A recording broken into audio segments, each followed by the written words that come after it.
The studio was silent, a vacuum of sound and warmth. There was no hum of conversation, no pre-interview pleasantries, no clinking of water glasses. The black backdrop swallowed the light, focusing every photon on the two chairs positioned in the center of the floor. The distance between them was measured, precise, and uncomfortably intimate. Stephen Sackur sat on the left. He was a study in stillness. His suit was dark navy, his shirt crisp white, his glasses perched on his nose with the stability of architectural steel. He held a stack of notes in his lap, his fingers resting lightly on the edges of the paper. He did not look up as the technicians made their final adjustments. He was already in the zone, that cold, analytical mental space where empathy was suspended in favor of scrutiny. Across from him sat Jason Momoa. The contrast was immediate and jarring. Jason filled the chair, his shoulders broad, his presence physical and imposing. He wore a linen shirt that looked expensive, but distressed, the sleeves rolled up to reveal the tattoos that had become part of his global iconography. He looked relaxed, leaning back with one ankle resting on the opposite knee, but his eyes were darting around the periphery of the room. He was used to energy, to noise, to the chaotic camaraderie of a film set or the adoring roar of a fan convention. Here, there was only the dead air of the BBC studio and the man across from him who looked like a surgeon preparing to make an incision. The floor manager counted down from 5. At 3, the red lights on the cameras blinked to life. At 1, Stephen Sackur lifted his head. "Jason Momoa," Sackur said. His voice was not loud, but it cut through the silence with the clarity of a bell. "You are one of the most recognizable faces on the planet. You have built an empire on a specific brand of rugged, authentic masculinity. You project an image of a man deeply connected to the earth, to the ocean, and to indigenous roots. Yet, you are also a cog in the largest corporate entertainment machine in history. You fly on private jets to promote movies about saving the environment. You sell a customized version of anti-consumerism to a global audience of consumers. My question is simple. Is Jason Momoa a man or is he a marketing strategy?" Jason blinked. The question had come without a preamble, without a handshake, without a breath. He shifted slightly, the linen of his shirt rustling against the microphone. He offered a small, disarming smile, the smile that had charmed millions on talk show couches and red carpets. It was a reflex, a shield. "That's a heavy start, man," Jason said, his voice deep and rumbling. "I'm just Jason. I'm a father, I'm an artist. The rest of it, that's just noise."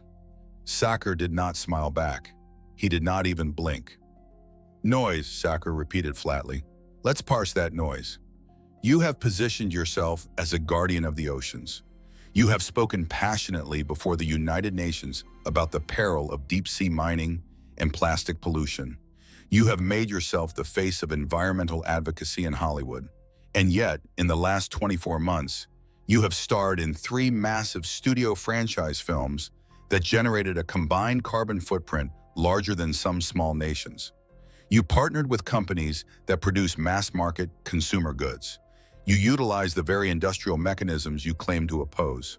How do you square the activism with the paycheck?" Jason dropped the leg he was crossing and planted both feet on the floor. The smile vanished, replaced by a look of mild irritation. "Look, you can't change the system from the outside," Jason said, leaning forward slightly.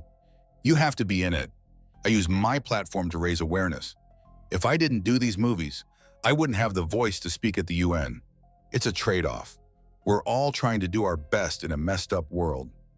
"A trade-off," Sackur echoed. He looked down at his notes, then back up. "That is a convenient term. It implies a balance. But let's look at the balance sheet. On one side, you have speeches and Instagram posts about saving the water. On the other side, you have a lifestyle and a career dependent on the excessive consumption of resources. When you fly a crew of 200 people to a remote island to film a superhero movie, disrupting the local ecosystem to tell a story about saving the ocean, is that a trade-off? Or is it hypocrisy?" Jason's jaw tightened, the muscle feathered near his ear. "We employ people," Jason said, his voice hardening. "We bring money to those economies. We treat the land with respect. I make sure of that. I have clauses in my contracts. We don't just go in and wreck the place. I'm there on the ground, making sure we do it right. Clauses in contracts, Sackur said, his tone skeptical. You are speaking of mitigation. I am speaking of fundamental impact. You are the face of an industry that relies on global shipping, global travel, and mass manufacturing of merchandise. Plastic action figures with your face on them are currently floating in the very oceans you claim to protect. Does that not keep you up at night? Jason exhaled a sharp breath through his nose. He looked to the side, toward the dark void where the producers sat, then back to Sackur. I don't make the toys, Stephen. I make the art. I tell the stories. If I stop making the art, the toys get made anyway, just with someone else's face. At least with me, I can direct the attention to the cause. I can get kids to care about the ocean because they love the character. That's the win. Is it? Sackur pressed.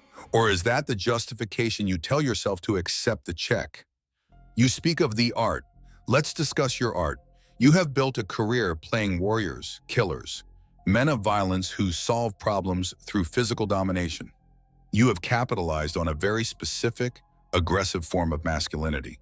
In a world increasingly torn apart by violence, do you take responsibility for the archetype you promote? Jason leaned back again, crossing his arms over his chest. The physical barrier was up. It's storytelling, he said dismissively. It's mythology. Men have been telling stories about warriors since we sat around fires. It's not promoting violence. It's exploring conflict.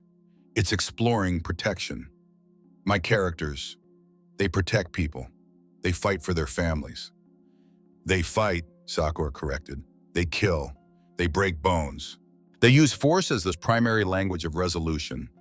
You have millions of young male fans who look up to you. They see the tattoos, the muscles, the motorcycles, the weapons. They see a man who takes what he wants and destroys what stands in his way. Do you believe that is a healthy template for men in the 21st century? I think men need to be strong, Jason said, his voice dropping an octave, becoming more resonant. There's nothing wrong with being strong. There's nothing wrong with being a protector. The world is soft now. People are afraid of their own shadows. My characters represent standing up for something. If you think that's toxic, that's on you. I think it's necessary. Sackur adjusted his glasses. Strength is one thing, the fetishization of dominance is another. You often conflate the two. You curate an image of the wild man, the outsider who rejects civilization's rules. You throw axes on talk shows. You post videos of reckless behavior. It is a performance of rebellion. But you are not a rebel, Jason. You are a multi-millionaire employee of global conglomerates. Is this wild man persona just a costume you wear to sell tickets? Jason's eyes narrowed. The irritation was no longer mild. It was heat rising in the room. You don't know me, Jason said quietly. You see the clips. You see the press tours. You don't know how I live my life. I ride because I love it. I climb because I need to feel the rock. It's not a costume. It's my soul. I was this guy before the fame, and I'll be this guy after it's gone. But you are selling it, Sackur insisted, relentless. You have monetized your soul. You have turned your authenticity into a brand of bottled water, into a clothing line, into a camera lens. You sell the aesthetic of the free spirit to men who are trapped in offices. You are selling them a fantasy that you yourself do not live. You are not a free spirit. You are bound by schedules, by insurance policies, by publicists. You are selling a lie. I'm inspiring people to get outside, Jason snapped, his voice rising for the first time. What is wrong with that? I'm telling people to put down their phones, go into the dirt, to reconnect. If I make a product that helps them do that, what is the crime? You're twisting everything into something cynical. You're sitting there in your suit, in this dark room, judging how I try to bring some light and some energy to people. Sackur did not flinch at the raised voice. He simply waited for the echo to die down. I am not judging, Sackur said calmly. I am examining. And when I examine your career, I see a pattern of appropriation. You draw heavily on your Polynesian heritage. You use the tattoos, the haka, the cultural signifiers of your ancestors to add texture and exoticism to your brand.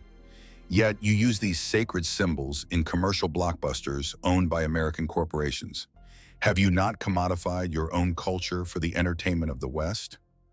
The silence that followed was heavy. Jason uncrossed his arms. His hands gripped the armrests of the chair. His knuckles were pale. "That is out of line," Jason said, his voice low and dangerous. "My culture is my blood. I carry it with me. I put it on screen so the world can see us, so we aren't invisible. Before me, who was representing us like this? Who was putting Polynesian history on the global stage? I did that. I fought for that. You fought for representation," Sackur acknowledged. "But at what cost? You placed sacred traditions inside a vehicle of mass consumption. You turned the haka into a red carpet stunt. You turned the intricate meanings of your tattoos into a fashion statement for fans who have no understanding of their weight. Do you not fear that by selling the image of the culture, you are diluting the spirit of it? That you are turning your heritage into a costume for Halloween?" "No," Jason said firmly. "I am sharing it. There is a difference. I'm opening the door. If I don't do it well, Hollywood would just put a wig on a white guy and call it a day. I make sure it's real. I bring my family, my cousins, my people into the process. We control the narrative." "Do you?" Sackur asked. "Do you control the narrative? Or does the studio control the narrative? You starred in a film recently where the indigenous culture was used as a backdrop for a sci-fi fantasy. The critics argued that it stripped the culture of its context and used it as flavor for a generic action movie. You defended the film. Were you defending the culture, or were you defending the investment?" Jason stared at Sackur. The charm was entirely gone. The aloha spirit had evaporated, leaving behind a hard defensive reality. "I was defending the work we did," Jason said. "We worked hard on that. We put our hearts into it. Critics sit in rooms and type. They don't know what it takes to get a movie made. They don't know the fights I have behind the scenes to keep things authentic."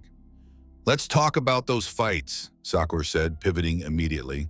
"You claim to fight for authenticity, yet you have been accused of being difficult on set, of being unprofessional. There are reports of you ignoring directors, of rewriting scenes on the fly to suit your ego, of creating an environment where your word is law. Is this the behavior of a collaborator or the behavior of a star who has started to believe his own myth?" Jason scoffed, a short, sharp sound. "You believe everything you read in the tabloids, Stephen? That's disappointing. I'm passionate. I care about the character. If a director doesn't get it, yeah, I'm going to speak up. I'm not a puppet. I don't just stand on the mark and say the line. I build the man. If that makes me difficult, then fine. I'm difficult, but the product speaks for itself." "The product," Sackur repeated. "We keep coming back to that word. You view yourself as a product." "I didn't say that," Jason interjected. "You said the product speaks for itself," Sackur countered. "You view your output not as artistic expression, but as a deliverable commodity. And this commodity requires maintenance. You spend millions of dollars a year on your physical appearance, on trainers, on chefs, on recovery. You have constructed a body that is a marvel of engineering, but it is also an impossible standard. You speak to men about mental health, about being vulnerable, yet you present an image of physical invulnerability that is unattainable for 99% of your audience. Are you not contributing to the very crisis of male inadequacy you claim to care about?" Jason ran a hand through his hair, tugging slightly at the roots. He looked tired now. The energy required to deflect Sackur's precision was draining. "I train because it's my job," Jason said. "I'm an action star. People pay to see the superhero. They don't pay to see a guy who looks like he sits on the couch. That's the gig. I'm honest about it. I tell people it's hard work. I show the sweat. I show the injuries. I'm not hiding anything." "You show the sweat," Sackur said, "but you do not show the chemistry. You do not show the pharmacology. The industry is rife with performance-enhancing substances. You have never explicitly denied using them. You rely on the assumption of genetic superiority. Is it honest to sell a physique to young men without disclosing the full chemical reality of how it is achieved?" Jason's eyes went cold. He leaned forward, encroaching on the space between them. "Are you accusing me of something, Stephen?" I'm asking a question, Sackur replied, unmoved. In an era of transparency, why does the action movie industry remain so opaque about the medical assistance required to build bodies like yours? You talk about natural living. You talk about the earth. Is your body natural? Jason held the stare, the silence stretched thin and taut as a wire. My body is the result of 30 years of breaking my ass in the gym, Jason said, enunciating every word. It's the result of discipline, of pain. To reduce that to chemistry is an insult to the work. I eat right, I train hard, I possess genetics that I'm grateful for. That's the answer. It is an answer, Sackur said. But is it the whole truth? You see, Jason, this is the pattern. When the questions become uncomfortable, you retreat to the fortress of hard work. You invoke the grind. It is a way of shutting down scrutiny, just as you invoke storytelling to deflect from violence and awareness to deflect from environmental damage. You have a shield for every arrow, but I am asking you to lower the shield. I am asking you to look at the contradiction of your existence. You are a man who preaches simplicity while living a life of extreme excess. Do you truly not see the disconnect? Jason laughed, but it was a dry, humorless sound. You want me to say I'm a hypocrite? That's what you're fishing for. You want the soundbite. Jason Momoa admits he's a fraud. Is that it? I want you to grapple with the complexity, Sackur said. I want to know if you ever look in the mirror and struggle with it. Or have you become so surrounded by people who say yes to you, who depend on your payroll, that you have lost the ability to critique yourself? I critique myself every day, Jason said. I'm my own worst critic. I know I'm not perfect. I know I burn jet fuel. I know I work for corporations. But I also know I'm doing more good than harm. I'm raising money. I'm shining lights on issues. What are you doing, Stephen? You sit in a chair and tear people down. You try to expose flaws. Does that help the world? Does making me look bad save a single whale? Does it clean a single beach? My job is not to save whales, Sackur said coolly. My job is to find the truth, and the truth is often found in the flaws. You ask what I do. I hold power to account. And make no mistake, Jason, you are power. You have influence over millions. You shape culture. You decide what is cool, what is masculine, what is worthy of attention.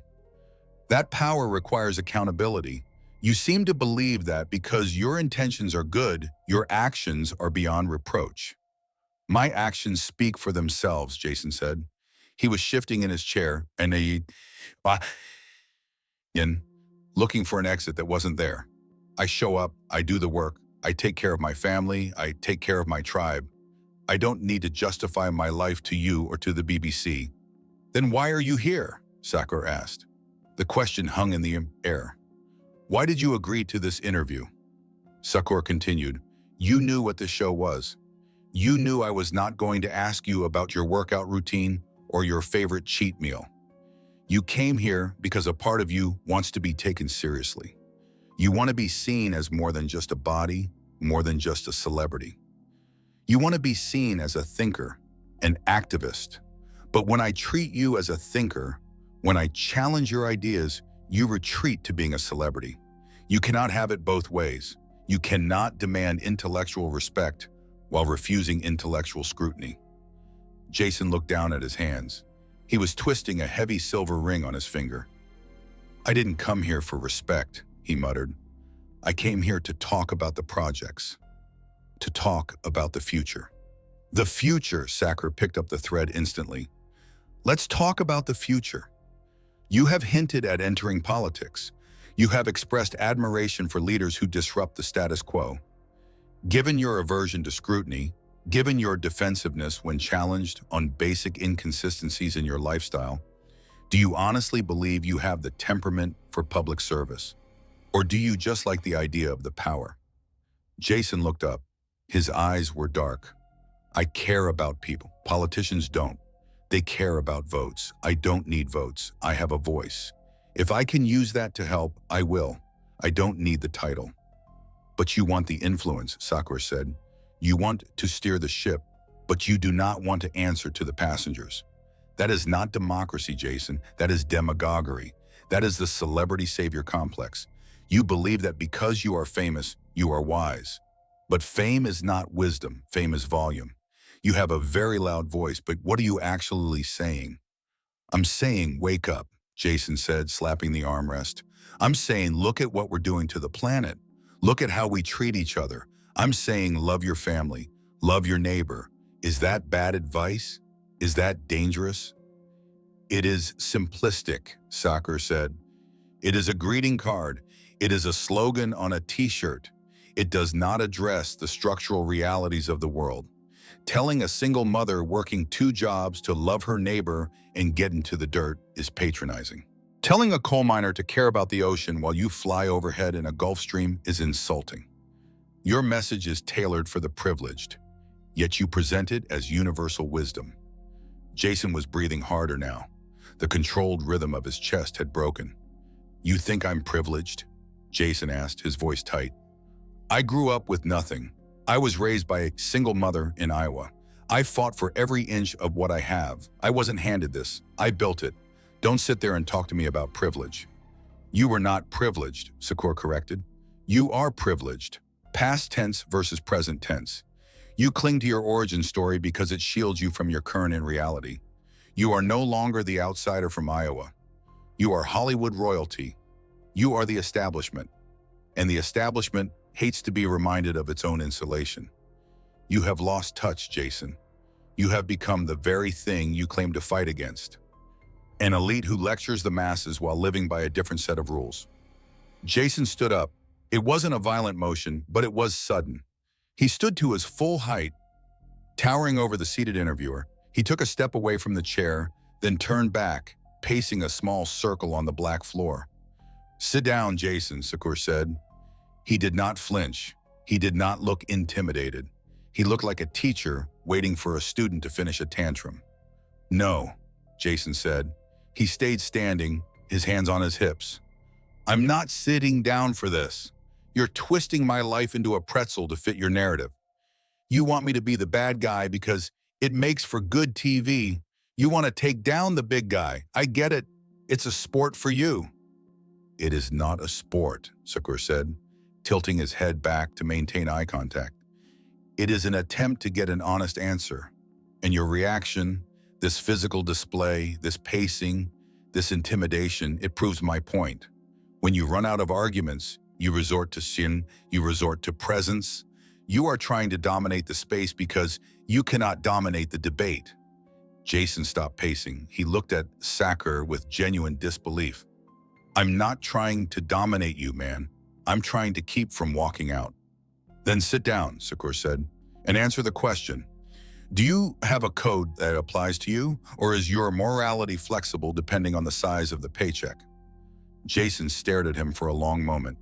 The tension in the room was brittle, ready to snap. The camera operators were frozen, afraid to breathe. Finally, Jason moved. He didn't sit. He leaned over the back of the chair, gripping the wood, bringing his face down to Sackur's level.